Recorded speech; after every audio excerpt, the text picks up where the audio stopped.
오늘 우리에게 주시는 하나님의 말씀은 누가복음 2장 8절부터 20절까지의 말씀입니다. 제가 하나님 말씀을 봉독하겠습니다.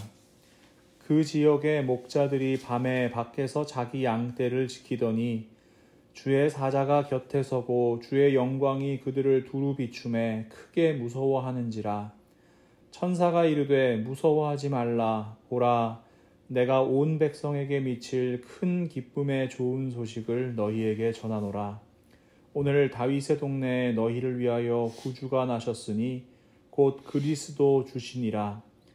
너희가 가서 강보에 쌓여 구유에 뉘어 있는 아기를 보리니 이것이 너희에게 표적이니라 하더니, 호련히 수많은 천군이 그 천사와 함께 하나님을 찬송하여 이르되, 지극히 높은 곳에서는 하나님께 영광이요 땅에서는 하나님이 기뻐하신 사람들 중에 평화로다 하니라.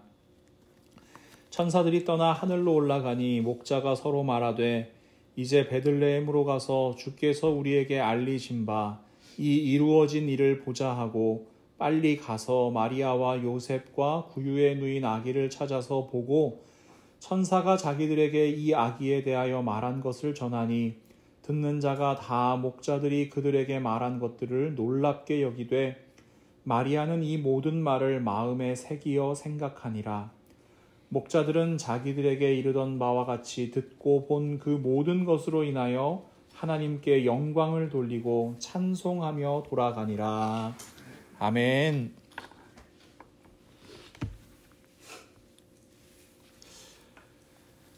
메리 크리스마스. 네. 제가 오늘 말씀을 묵상하면서요, 문득 그 프랑스 작가 장 지오노라는 사람이 쓴 단편 소설 나무를 심은 사람이라는 작품이 생각났습니다. 이 알프스 끝자락 프로방스 근처에 황무지가 하나 있었어요. 그런데 그 황무지 근처에 엘제아르 부피에라고 하는 늙은 양치기가 살았습니다. 이 부피에라는 양치기는요, 매일매일 양을 치러 나가면서요, 도토리를 100개씩 가져가서 그 황무지 곳곳에다가 이렇게 심기 시작했습니다. 땅이 척박하니까 여러분, 싹이 트지 않는 것도 있고, 뭐 이렇게 좀 트는 것 같다가 이렇게 다른 것들이 이렇게 뜯어 먹기도 하고. 그런데 이 사람은 포기하지 않고 씨앗을 계속 심어요. 이 일을 3년 정도 반복을 합니다. 여러분, 3년 동안 매일 100개씩 씨앗 심으면 몇 개쯤 심어요? 네, 계산기로 해보니까 10만 9,500개를 심더라고요. 아무도 알아주는 사람이 없었어요. 그렇지만 부피에는 계속해서 씨앗을 심었습니다. 그리고 40년 정도의 시간이 흘러서 황무지는 마침내 풍요로운 숲이 됩니다. 1차 세계대전과 2차 세계대전으로 인해서 수많은 마을이 황폐해졌지만 이 부피에가 심은 씨앗을 통해서 그 숲은 많은 사람들이 모여서 살아가는 아름다운 마을이 되었다. 이런 이야기입니다. 양치기의 성실함이 아름다운 결실을 맺은 이야기입니다. 제가 오늘 말씀을 묵상하면서 이 이야기가 떠오른 데에는 이유가 있습니다. 오늘 본문 8절부터 12절 말씀 우리 함께 다시 한번 읽어볼까요? 함께 읽지요. 그 지역의 목자들이 밤에 밖에서 자기 양떼를 지키더니 주의 사자가 곁에 서고 주의 영광이 그들을 두루 비추매 크게 무서워하는지라. 천사가 이르되 무서워하지 말라. 보라, 내가 온 백성에게 미칠 큰 기쁨의 좋은 소식을 너희에게 전하노라. 오늘 다윗의 동네에 너희를 위하여 구주가 나셨으니 곧 그리스도 주시니라. 너희가 가서 강보에 쌓여 구유에 뉘어 있는 아기를 보리니 이것이 너희에게 표적이니라 하더니. 여러분, 저는 이 말씀 묵상하면서요, 이런 질문이 떠올랐습니다. 왜 목자일까?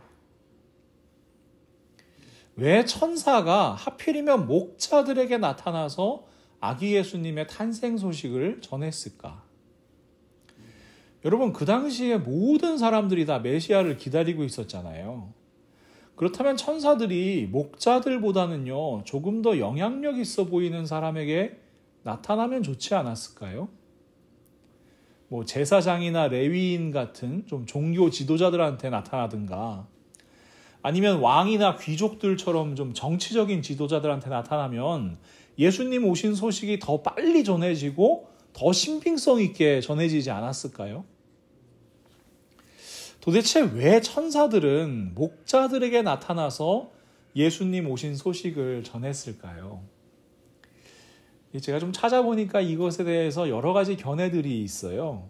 먼저 이 목자라는 사람들이 이 유대인들에게는 대단히 상징적인 의미가 있는 사람들이다. 이런 견해가 있습니다. 시편 23편 1절 말씀 보시면 여호와는 나의 목자시니 내게 부족함이 없으리로다. 누가 목자세요? 하나님이 이스라엘 백성들의 목자가 되신다. 이것이 그들의 신앙 고백이에요. 자신의 양떼인 이스라엘 백성들을 푸른 풀밭과 쉴만한 물가로 인도하시고요. 또 죽음의 골짜기에서도 지팡이와 막대기로 그 양떼를 지켜주시는 분, 그분이 바로 목자이신 하나님이시다. 이런 신앙을 가지고 있는 거죠. 여러분 잘 알고 계신 것처럼 시편 23편은 누구의 시입니까? 다윗의 시입니다. 그런데 생각해보면 여러분, 다윗은 원래 직업이 뭐였어요? 목자였습니다. 사무엘상 16장 11절 상반절 말씀을 보시면요. 또 사무엘이 이새에게 이르되 네 아들들이 다 여기 있느냐? 이새가 이르되 아직 막내가 남았는데 그는 양을 지키나이다. 다윗은 목자였습니다. 들에서 양을 지키던 목자 다윗을 하나님께서 택하셨고 이스라엘의 왕으로 세우십니다. 그리고 예수님께서는 그 다윗의 자손으로 이 땅에 오십니다. 그러니 여러분, 천사들이 목자들에게 예수님 나신 소식을 전하는 거 대단히 상징적인 의미가 있다고 볼 수 있지요. 목자였던 다윗의 자손으로 오신 메시아, 그리고 길을 잃은 양떼와 같은 우리를 인도하실 선한 목자로 이 땅에 오신 메시아, 이것을 상징하는 하나의 장치라고 볼 수 있습니다. 실제로 예수님께서는 요한복음 10장 14절에서 15절 말씀에 자신을 선한 목자라고 우리에게 말씀하십니다. 나는 선한 목자라. 나는 내 양을 알고 양도 나를 아는 것이 아버지께서 나를 아시고 내가 아버지를 아는 것 같으니 나는 양을 위하여 목숨을 버리노라. 이거랑은 조금 다른 견해도 있어요, 여러분. 이 목자들이 별을 바라보는 것에 아주 익숙한 사람들이었기 때문에 그들이 예수님의 탄생 소식을 알 수 있었다. 이런 견해도 있습니다. 마태복음 2장을 보시면 동방박사 이야기가 기록되어 있는데요. 여러분, 동방박사는 3명이 아니에요. 선물이 3가지였지 동방박사가 3명이라는 얘기가 기록되어 있지 않습니다. 자, 마태복음 2장 1절과 2절 말씀을 보시면 헤롯 왕 때에 예수께서 유대 베들레헴에서 나심에 동방으로부터 박사들이 예루살렘에 이르러 말하되 유대인으로의 왕으로 나시니가 어디 계시냐? 우리가 동방에서 그의 별을 보고 그에게 경배하러 왔노라. 예수 그리스도께서 태어나실 무렵에 하늘에서는 새로운 별이 하나 밝게 빛났던 모양입니다. 이 천문학을 연구하던 동방의 박사들은요, 이 평소와 다른 별을 발견했어요. 그 별을 따라서 예루살렘까지 온 겁니다. 그런데 여러분, 그 별을 본 것이 동방 박사들 뿐이었을까요? 지금 천사들에게 예수님의 소식을 듣고 있는 목자들도요, 분명히 그 별을 보았을 겁니다. 여러분, 혹시 알퐁스 도데라는 프랑스 작가가 쓴 별이라는 소설 읽어보신 적 있으세요? 예전에 교과서에도 나오고 그랬었는데요. 이 프랑스 리브롱산에서 그 양떼를 돌보던 목동이 하나 있어요. 그런데 이 목동은 아주 흠모하는 아가씨가 한 명 있었는데 이 주인집 아가씨입니다. 스테파네트라는 아가씨인데요. 근데 아주 우연한 기회에 이 아가씨랑 같이 이 산에서 밤을 보내게 돼요. 이 스테파네트 아가씨가 목동에게 식량을 갖다 주고 이 마을로 돌아가다가 갑자기 소나기가 내리는 바람에 그 강물이 불어나서 다시 그 산으로 올라와 목동과 함께 있게 됩니다. 이 목동은 이 아가씨에게 모닥불도 피워줘서 이 젖은 옷도 말리게 해주고요. 또 이게 따뜻한 수프 같은 것도 끓여가지고 주는데 이 아가씨가 마음이 참 불안하잖아요.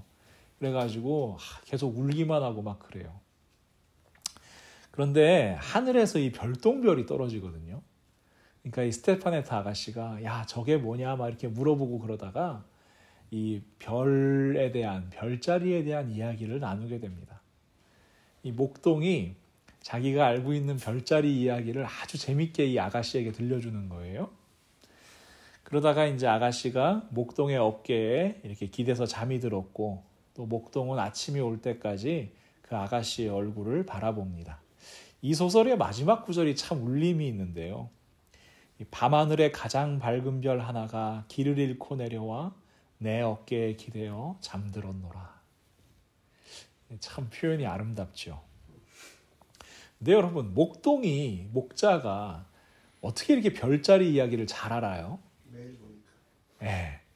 뭐 이렇게 마음에 드는 여성이 나타났을 때 내가 작업하는데 써야겠다 뭐 그런 걸 공부한 건 아닐 거 아니에요. 이 하늘의 별을 바라보고요.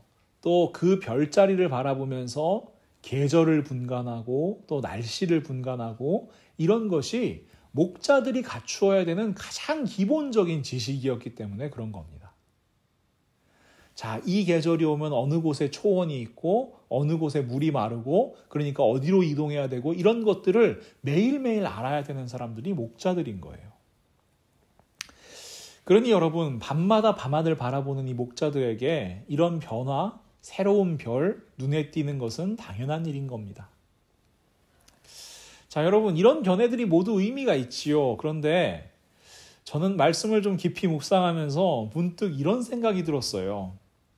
천사들이 목자에게 예수님의 탄생 소식을 전해준 이유가 뭐냐? 그건 뭐 단순합니다. 그 시간에 깨어서 일하고 있는 사람들이 목자들이었기 때문입니다. 오늘 말씀 8절을 보시면 그 지역의 목자들이 밤에 밖에서 자기 양떼를 지키더니 한밤중이에요. 그런데 목자들은 깨어 있습니다. 자신의 집에 있는 것도 아니에요. 밖에 있어요. 그곳에서 자신의 일을 성실하게 감당하고 있었던 이들에게 천사들이 찾아와 큰 기쁨의 소식을 전해준 겁니다. 여러분 지금이야 밤늦게 깨어있는 사람들 많지요. 이게 다 전구의 발명 때문입니다. 아무리 밤이 찾아와도요 우리가 전구를 환하게 켜놓으면요 이게 밤인지 낮인지 구분하기가 어려워요.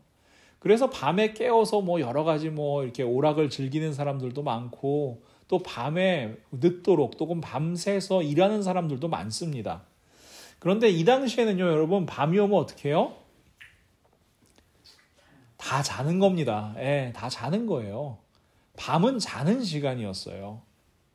여러분 등불 밝히면 되지 않아요? 이렇게 하는데 등불 밝히려면 기름이 필요한데요. 이 기름값도 만만치 않은 거였거든요.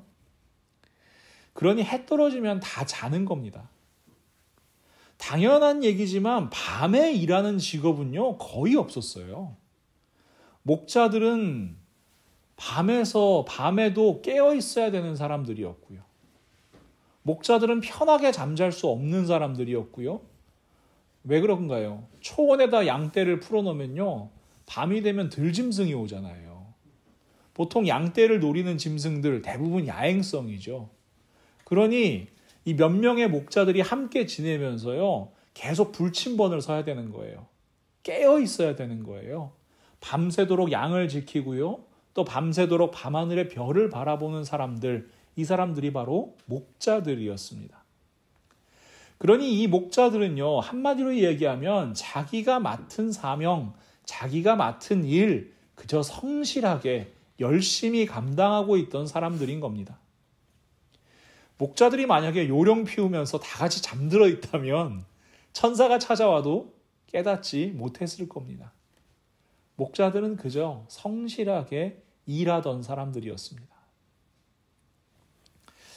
저는 예수님의 오심을 기다리는 우리 모두에게 가장 필요한 것이 뭐냐? 바로 성실함이라고 생각합니다. 예수님은요, 특별한 곳, 특별한 사람에게 찾아오시는 것이 아니라 너무나도 평범해 보이는 삶의 자리로 찾아오시는 분이시기 때문입니다. 이 사실을 깨닫지 못하면 우리는 신앙의 본질을 자꾸만 잃어버리게 됩니다. 우리는 보통 예수님 만나려면, 하나님의 임재를 체험하려면, 하나님의 능력을 경험하려면 뭔가 특별해 보이는 것을 해야 된다. 이런 것에 자꾸만 집중을 해요. 그래서 아주 종교적으로 보이는 행위들 하려고 노력하고요. 또 종교적으로 보이는 장소, 무슨 수도원이라든가 기도원이라든가 이런 데 찾아가려고 그러고요. 또 아주 종교적인 것처럼 보이는 인물들 만나기 위해서 노력합니다. 유명한 목사님이라든가 능력을 받은 분이 있대더라 이런 거 집중하지요. 그런데 여러분, 그런 모든 생각이 어디서 출발하느냐? 일상에서 경험하기 힘든 특별함을 통해서 하나님을 만날 수 있다. 이렇게 생각하는 거예요. 그런데 말입니다. 예수님께서는 그런 특별함을 통해서 만날 수 있는 분이 아닙니다. 오늘 본문 12절 말씀을 보시면요. 너희가 가서 강보에 쌓여 구유에 뉘어 있는 아기를 보리니 이것이 너희에게 표적이니라. 여러분, 아기 예수님이 구유에 누워 계신다. 자, 이거 특별함입니까? 삼국유사 이런 거 보면은 한국에 이렇게 고구려를 세운 주몽 이런 사람들 보면은 뭐예요? 좀 특별해 보이려면 일단 기본적으로 아래서 태어나야 돼요. 아래서 태어나야 되고요. 이 아주 그러니까 일반인과는 다르다. 이것이 강조해야 되거든요. 그러면 여러분, 예수님께서 구유에 누이신 이유가 메시아니까 아주 특별해 보이기 위해서 이 소나 말이 밥 먹는 구유에다 누워야 되겠다. 여러분, 이게 이해가 되세요? 그건 참 말도 안 되는 소리입니다. 여러분, 예수님이 구유에 누이신 이유가 뭐예요? 사람들이 호적 등록하기 위해서 많이 몰리는 바람에 묵을 수 있는 방이 없었기 때문입니다. 너무나 평범한 이유죠. 그냥 여러분, 방이 없어서, 근데 이 해산할 날이 찼는데 어떻게 해요? 길바닥에서 날 수는 없으니까는 이 소와 말이 있는 곳, 그 건초 더미 위라도 묵을 수 있게 공간을 내준 거예요. 그래서 예수님께서 태어나셔서 구유에 누워 계시는 겁니다. 여러분, 특별하다면 이런 거죠. 아버지 요셉이 만약에 힘 있는 집안 출신이에요. 왕족이에요. 아니면 엄청난 부자예요. 베들레헴에서 이름만 대면 다 아는 사람이라고 쳐봐요. 그럼 어떻게 했을까요? 특별하게 태어나실 수도 있었을 거예요. 여러분, 방이 없는 방도 만들어낼 수 있었을 겁니다. 말 한마디만 하면요, 가장 좋은 방이 준비됐을 겁니다. 어쩌면 이렇게 호적 등록하러 번거롭게 이런 동네로 안 찾아가도 됐을 수 있을 겁니다. 그러나 예수님은요, 그런 특별함으로 우리에게 오시지 않으셨고요. 예수님은 특별한 사람들이 아니라 그저 자신의 자리, 자신의 삶의 자리에서 묵묵하게 성실하게 일하고 있던 목자들로부터 경배를 받으신 분이십니다. 여러분, 분명히 기억하세요. 예수님은 특별한 자리가 아니라 성실하게 살아가고 있는 우리 삶의 자리로 찾아오시는 분이십니다. 우리는 다시 오실 예수님 기다리는 사람들이잖아요. 그럼 예수님께서 다시 오시는 그날에 어떤 일이 일어나죠? 예수님께서 하나님의 복을 받을 사람들, 창세로부터 예비된 하나님의 나라를 상속받을 사람들, 어떤 사람인지 마태복음 25장 35절에서 40절 말씀에 이렇게 기록해 주십니다. 내가 줄일 때에 너희가 먹을 것을 주었고 목마를 때에 마시게 하였고 나그네 되었을 때에 영접하였고 헐벗었을 때에 옷을 입혔고 병들었을 때에 돌보았고 옥에 갇혔을 때에 와서 보았느니라. 이에 의인들이 대답하여 이르되 주여 우리가 어느 때에 주께서 줄이신 것을 보고 음식을 대접하였으며 목마르신 것을 보고 마시게 하였나이까? 어느 때에 나그네 되신 것을 보고 영접하였으며 헐벗으신 것을 보고 옷 입혔나이까? 어느 때에 병드신 것이나 옥에 갇히신 것을 보고 가서 배웠나이까 하리니 임금이 대답하여 이르시되 내가 진실로 너희에게 이르노니 너희가 여기 내 형제 중에 지극히 작은 자 하나에게 한 것이 곧 내게 한 것이니라. 흔히 우리는 이 말씀을요, 사회적 약자를 돌봐라, 이런 말씀으로만 듣습니다. 하지만 이 말씀을 깊이 묵상해 보면요, 우리를 향하신 예수님의 마음은 아주 분명합니다. 매일매일의 삶의 자리에서 예수님을 만나라는 겁니다.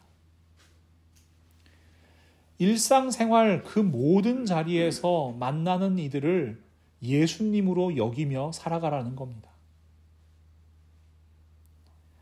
특별한 무엇인가를 찾아 헤매는 인생이 아니라 평범한 일상 속에서 예수님을 만나고요, 평범한 일상 가운데 예수님을 대접하고요, 예수님을 위로하고 예수님을 돌보며 살아가라는 말씀입니다.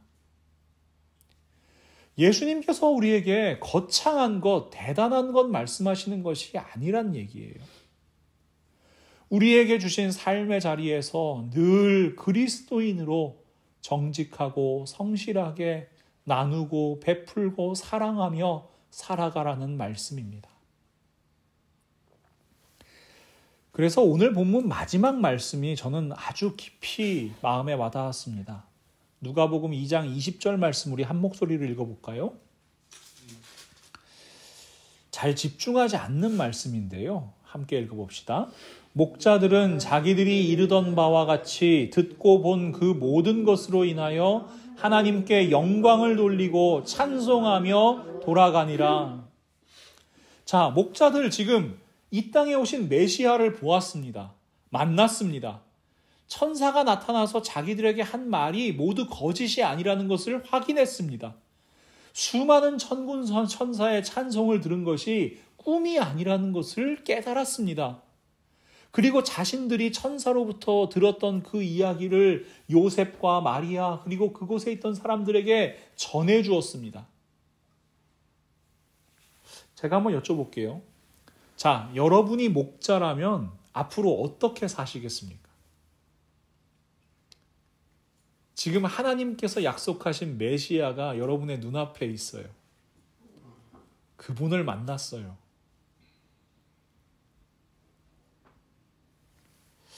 자, 표적을 받습니다. 하나님의. 그러면 그 자리에 머물고 싶지 않을까요? 그 부모님, 그러니까 요셉과 마리아를 도와가면서 아이를 함께 양육하고 싶지 않을까요?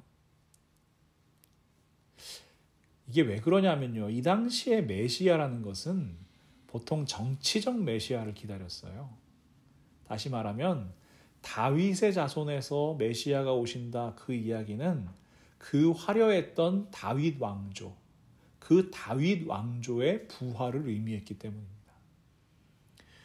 그러니 여러분, 자, 아기 예수님을 계속 돌보면서 옆에 있어요. 그러면 어떻게 돼요?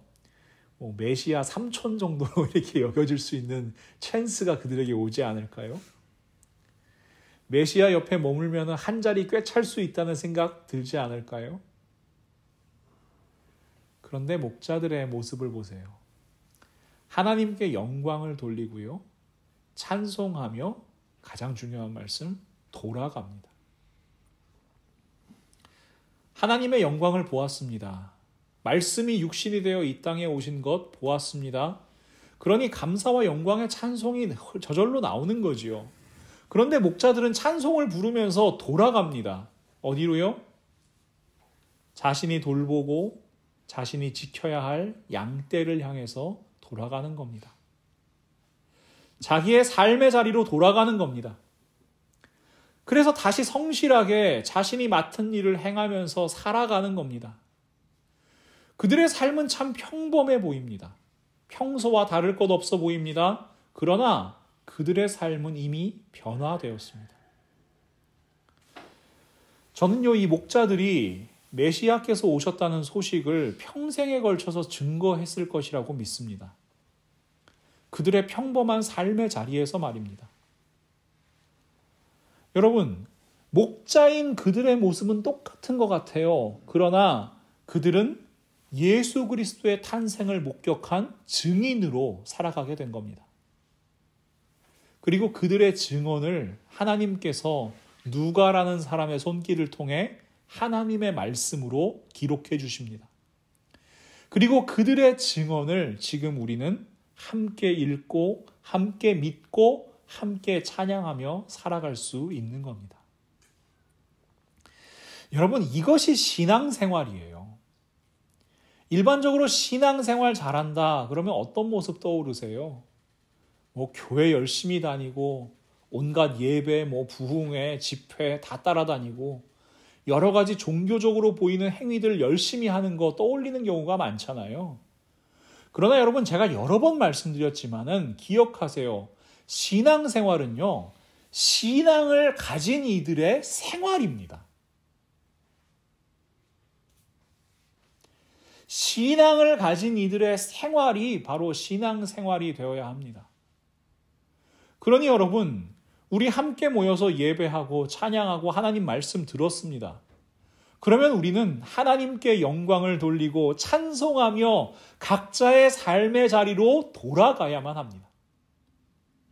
하나님께서 우리에게 맡겨주신 그 삶의 자리에서 예수님을 만난 사람으로, 하나님의 말씀을 아는 사람으로, 하나님의 말씀을 경험한 사람으로 예수 그리스도의 증인으로 살아가야 하는 것이 바로 그리스도인들입니다. 정직하고 성실하게 나에게 주신 사명, 나에게 주신 일들 믿음으로 감당하는 것이 바로 예수 그리스도를 기다리는 삶이라는 사실을 여러분 마음에 새기시기 바랍니다. 사랑하는 성도 여러분, 성실함은요, 하나님의 성품입니다. 오늘 우리 예배로의 부름 말씀이었는데 시편 89편 1절과 2절 말씀을 제가 다시 한번 읽어드릴게요. 내가 여호와의 인자하심을 영원히 노래하며 주의 성실하심을 내 입으로 대대에 알게 하리이다. 내가 말하기를 인자하심을 영원히 세우시며 주의 성실하심을 하늘에서 견고히 하시리라 하였나이다. 여기서 성실하심이라고 번역된 히브리어 단어는요, 에무나라고 하는 단어입니다.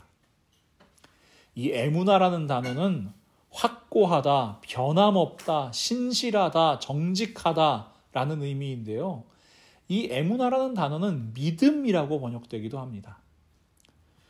우리 이신칭의를 증명하는 말씀으로 아주 유명한 하박국 2장 4절 말씀을 보시면 보라, 그의 마음은 교만하며 그 속에서 정직하지 못하나 의인은 그의 믿음으로 말미암아 살리라. 이 믿음으로 말미암아라는 것이 바로 에무나입니다. 믿음은 에무나로 산다. 의인은 에무나로 산다. 이런 말이에요. 조금은 추상적으로 보이죠. 그런데 이 단어가 눈에 보이는 아주 구체적인 모습으로 사용되는 구절이 있습니다. 자, 아말렉이라는 족속하고요, 이스라엘 백성들 사이에 전쟁이 일어나요. 그런데 그때 모세가 이렇게 이스라엘 백성들을 위해서 기도하면서 손을 들면요, 이스라엘 백성들이 이겨요. 근데 손을 이제 힘들잖아요. 손이 좀 내려오면 이 이스라엘 백성들이 지기 시작하는 거예요. 그때 어떻게 합니까? 출애굽기 17장 12절 말씀. 모세의 팔이 피곤함에 그들이 돌을 가져다가 모세의 아래 놓아 그가 그 위에 앉게 하고 아론과 훌이 한 사람은 이쪽에서 한 사람은 저쪽에서 모세의 손을 붙들어 올렸더니 그 손이 해가 지도록 내려오지 아니한지라. 자, 손이 내려오지 않았다. 한국어 표현은 이런데요. 영어 성경으로 읽으면 보다 의미가 명확해집니다. His hands remained steady till sunset. 자, steady. 머물러 있는 거잖아요. 손이 머물러 있는 거예요. 손이 흔들리지 않는 거예요. 손이 변함없는 거예요. 여러분, 아무리 힘들어도 버티는 겁니다. 악인들의 모습 교만해 보여요. 악인들의 모습 때로는 형통해 보여요. 그러나 그 악인들 정직하지 못합니다. 자신의 이익을 좇기 위해서 계속해서 바뀌어요. 그러나 의인은 변함없는 에무나로 살아가는 겁니다. 정직하고 성실하게 살아가는 겁니다. 변함없는 믿음으로 살아가는 겁니다. 황무지에 날마다 씨앗을 심던 양치기 부피의 마음으로 누가 알아주지 않아도 때로는 비웃음을 당해도 씨앗이 생각처럼 싹트지 않아도 성실하게 정직하게 포기하지 않고 심고 또 심는 겁니다. 여러분, 이것이 바로 하나님의 성품 에무나입니다. 그러나 그 심는 것, 우리는 소망을 가지고 심지요. 우리는 하나님께서 주신 희망을 가지고 심지요. 시편 126편 5절과 6절 말씀입니다. 눈물을 흘리며 씨를 뿌리는 자는 기쁨으로 거두리로다. 울며 씨를 뿌리러 나가는 자는 반드시 기쁨으로 그 곡식단을 가지고 돌아오리로다. 갈라디아서 6장 9절 말씀, 우리가 선을 행하되 낙심하지 말지니 포기하지 아니하면 때가 이름에 거두리라. 사랑하는 믿음의 동역자 여러분, 우리 모두 그렇게 기다리는 사람들 되었으면 좋겠습니다. 하나님의 말씀 붙들고요, 믿음으로, 에무나로 기다리는 사람들 되었으면 좋겠습니다. 그렇게 우리에게 은혜 주시는 하나님께 영광을 돌리며 삶의 자리로 돌아가는 사람들 됩시다. 성실하게 우리에게 맡겨주신 사명을 감당합시다. 날마다 만나는 모든 사람들을 예수 그리스도로 여기며 살아갑시다. 그렇게 우리의 모습을 통해 예수님을 증거하는 증인으로 살아가며 다시 오실 우리 주님 기다리는 그리스도인으로 살아가면 참 좋겠습니다. 우리 하나님의 때에 풍성한 열매 거두는 기쁨을 우리 모두 맛보며 살아가기를 우리 예수 그리스도의 이름으로 간절히 축원합니다. 사랑과 은혜가 충만하신 우리 하나님 참 감사합니다. 하나님, 오늘도 저희에게 말씀으로 말씀하여 주셨습니다. 저희들 그 말씀 마음에 새기고 저희들의 삶의 자리로 나아가기를 소망합니다. 저희에게 주신 사명의 자리로 돌아가기를 소망합니다. 하나님, 정말 평범한 곳에 저희들의 일상 가운데 저희들의 삶의 자리로 찾아오시는 그 예수님을 늘 만날 수 있으면 좋겠습니다. 저희들의 가정에서, 저희들의 일터에서, 저희들의 이웃들 가운데, 저희들의 모든 삶의 자리, 특별히 저희가 함께 모이는 이 교회 가운데에서 만나는 모든 이들이 예수님이심을 고백하면서 살아가기를 원합니다. 그러니 저희들 그 만나는 예수님을 잘 대접해드리고 또 돌보아드리고 위로해드리고 정말 섬겨드리고 그렇게 정말 저희들에게 허락하신 사명들을 잘 감당해 나갈 수 있으면 좋겠습니다. 하나님, 그렇게 날마다 일상을 성실하게 정직하게 변함없이 믿음으로 살아나갈 때에 저희들 참으로 그 삶의 모습을 저희에게 보이신 예수님을 증거하는 증인으로 살아가게 하여 주시옵소서. 그래서 많은 사람들이 저희의 모습을 바라보며 하나님께 영광을 돌리게 하시고 저희들의 삶의 모습을 통하여 많은 사람들이 우리 하나님의 사랑을, 우리 예수 그리스도의 다시 오심을 정말 깨달아 알 수 있는 놀라운 역사를 하나님께서 허락하여 주시옵소서. 다시 오실 주님을 기다리며 예수님의 이름으로 간절히 기도합니다. 아멘.